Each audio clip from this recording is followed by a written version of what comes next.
7រឿងស្អុយក៏គ្រប់នៅប៉ាតាយាស្វាគមន៍បើកទំព័រថ្មីនៃឆ្នាំ2026ធ្វើឲ្យអ្នកទេសចរដឹងហើយចាប់ផ្ដើមខ្លាចរអាគ្រប់គ្នាឆ្នាំ2026អាចជាឆ្នាំសោយរបស់ប្រទេសថៃក៏ថាបានព្រោះគ្រាន់តែបើកក្បាលឆ្នាំថ្មីភ្លាមនៅក្រុងប៉ាតាយាដែលជាគោលដៅទេសចរគិរដ្ឋធានីបាងកកជាងគេមានផ្ទុះរឿងអាក្រក់និងរូបភាពអវិជ្ជមានដែលបង្កឲ្យកើតរូបភាពអាសោចសម្រាប់ទេសចរនៅប្រទេសថៃក្នុងក្រសែភ្នែកអ្នកទេសចរអន្តរជាតិខណៈដែលកម្មវិធីចិត្តដាច់ឆ្នាំគឺជាពេលវេលាដ៏សប្បាយបំផុតសម្រាប់ភ្ញៀវទេសចរពិសេសភ្ញៀវដែលនាំគ្នាជ្រើសរើសទៅដើរលេងនៅបរទេសប៉ុន្តែអ្នកដែលធ្លាប់តែដាក់គោលដៅចង់ទៅដើរកម្សាន្តឬ countdown នៅប្រទេសថៃបានផ្លាស់ប្ដូរផែនការរបស់ខ្លួនក្រោយពេលដែលបានឃើញពីអសន្តិសុខអសុវត្ថិភាពនិងភាពអនាធិបតេយ្យរបស់ប្រទេសនេះ5ថ្ងៃមុនព្រឹត្តិការណ៍ដាច់ឆ្នាំរហូតដល់ថ្ងៃព្រឹត្តិការណ៍ដាច់ឆ្នាំក្រុងប៉ាតាយានៃខេត្តឈុនបុរីកើតមានហេតុការណ៍អកុសលចំពោះភ្ញៀវទេសចរបរទេសមិនតិចជាង7ករណីឡើយរាប់ថយក្រោយពីថ្ងៃទី1ខែមករាឆ្នាំ2026រហូតដល់ថ្ងៃទី25ខែធ្នូឆ្នាំ2025មានករណីហិង្សាលួចបន្លំលើភ្ញៀវទេសចរបរទេសដូចខាងក្រោម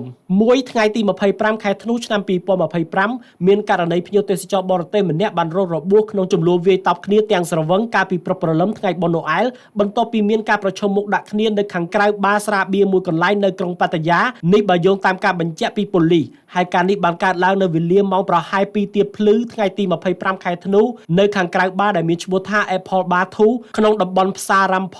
នៃឆ្នេរចុងធៀមសង្កាត់នងព្រឺស្រុកបាងឡាម៉ុងក្រុងប៉ាតាយាខេត្តឈុនបុរីនៅថ្ងៃដដែលនេះដែរក៏មានបរិសុទ្ធជនជាតិអាល្លឺម៉ង់ម្នាក់ត្រូវបានចាញ់បោកគេខាត់បង់ទឹកប្រាក់អស់$700នៅក្នុងក្រុងប៉ាតាយាដែរក្រោយត្រូវបានគេលួងឲ្យទិញផលិតផលបណ្ដុះសក់ជនរងគ្រោះជាជនជាតិអាល្លឺម៉ង់វ័យ57ឆ្នាំមានមុខរបរជាវិស្វករករណីបោករឿងថ្នាំបណ្ដុះសក់នេះក៏ធ្លាប់មានបរិសុទ្ធអាល្លឺម៉ង់ផ្សេងទៀតដែរជាជនរងគ្រោះដោយបរិសុទ្ធរងគ្រោះមានវ័យ52ឆ្នាំក៏ជាវិស្វករដូចគ្នាប៉ុន្តែបរិសុទ្ធរូបនោះបានបាត់បង់ប្រាក់រហូតដល់$4,400អាមេរិកនៅថ្ងៃទី26ខែធ្នូឆ្នាំ2025មានករណីមនុស្ស3នាក់បានជាប់នៅក្នុងចណ្ដាលយន្តកញ្ចក់នៃសន្តាគារមួយក្នុងក្រុងប៉ាតាយាអស់រយៈពេលជាង1ម៉ោងដែលបង្ខំឲ្យក្រុមការងារសង្គ្រោះបន្ទាន់សម្រាប់ចិត្តវាយបំបែកកញ្ចក់ចណ្ដាលយន្តដើម្បីយកពួកគេចេញមកក្រៅហើយការនេះកើតឡើងនៅវេលាម៉ោងប្រហែល 4:10 នាទីព្រឹកដោយក្រុមសង្គ្រោះបានទៅដល់កន្លែងកើតហេតុដើម្បីសង្គ្រោះគឺស្ថិតនៅក្នុងផ្លូវសយ៉ាន់បាសៃតំបន់ប៉ាតាយាខាងត្បូងសង្កាត់នងព្រឺស្រុកឡាម៉ុងខេត្តឈុនបុរី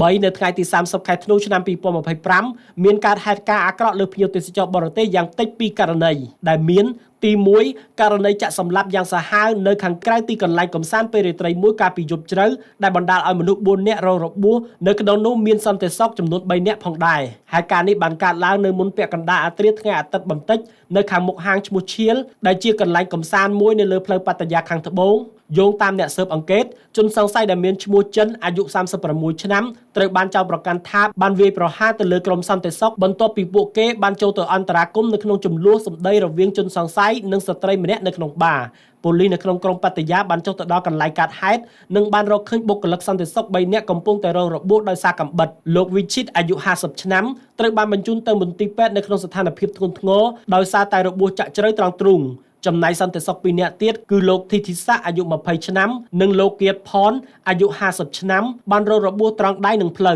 អ្នកទាំង3ត្រូវបានបញ្ជូនទៅសង្គ្រោះបន្ទាន់នៅមន្ទីរពេទ្យក្រុងប៉ាតាយាចំណែកឯទី2បរិសុទ្ធជនជាតិចិនម្នាក់ត្រូវបានស្ត្រីកែភេទ2នាក់សងគំនិតគ្នាលួចប្រាក់អស់ប្រហែល$765នៅក្នុងទីតាំងរីសតមួយកន្លែងនៅប៉ាតាយាបរិសុទ្ធរងគ្រោះវ័យ43ឆ្នាំបានប្រាប់ថា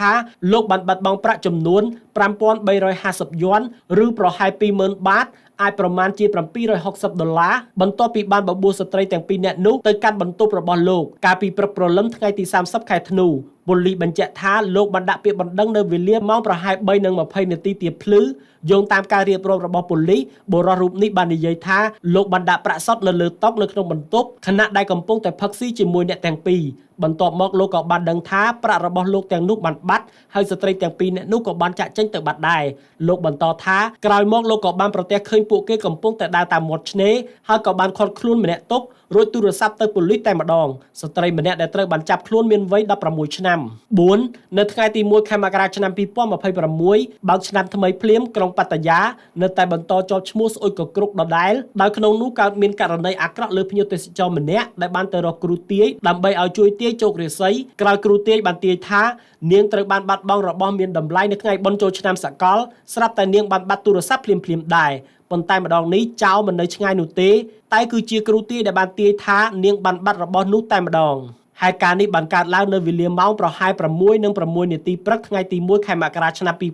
2026 នៅទល់មុខវត្តឆៃមង្គលដែលជាវត្តហ្លួងស្ថិតនៅក្នុងតំបន់ប៉ាតាយាខាងត្បូងនៃខេត្តឈុនបុរីមន្ត្រីប៉ូលីសមកពីប៉ូលីសនគរបាលក្រុងប៉ាតាយាបានចុះទៅអន្តរាគមន៍តាមរបាយការណ៍នៃករណីអំពើលួចទូរស័ព្ទ iPhone 13 Pro ដែលមានតម្លៃប្រហែលជាង 20,000 បាតនៅកន្លែងកើតហេតុបុគ្គលិកសង្គ្រោះនិងអ្នកធ្វើដំណើរឆ្លងកាត់បានឃាត់ខ្លួនជនសង្ស័យម្នាក់ដែលមានឈ្មោះថាឧត្តមស័ព្ទមឿងកែវដែលមានអាយុ38ឆ្នាំដែលមានអាជីពជាគ្រូទាយប៉ូលីសបានដកហូតទូរស័ព្ទដែលបានលួចពីជនរងគ្រោះឈ្មោះភីមដែលជាឈ្មោះហៅក្រៅមានអាយុ19ឆ្នាំដែលត្រូវបានលាក់ទុកនៅក្នុងកាបូបស្ពាយពណ៌ត្នោតរបស់ជនសង្ស័យទូរស័ព្ទដែលបានលួចនោះត្រូវបានគេយកទៅលាក់ទុកនៅក្នុងប្រអប់ម៉ាស់បិទមុខជាមួយនឹងករណីហិង្សាការលួចការបោកប្រាស់គ្រប់ទម្រង់ទៅលើភ្ញៀវទេសចរជនបរទេសនិងភ្ញៀវទេសចរជាតិរបស់ថៃដោយដែលបានរៀបរាប់ខាងលើនេះបានធ្វើឲ្យមុខមាត់ប្រទេសថៃមិនសូវជាល្អប៉ុន្មាននោះឡើយព្រោះបានសេចក្តីថាថៃគឺជាប្លុកនៃឧក្រិដ្ឋកម្មការប្រើហិង្សានិងការឆបោកនៅក្នុងតំបន់ដែលសម្បូរទៅដោយភ្ញៀវទេសចរចម្រុះជាតិសាសន៍ថែមទៀត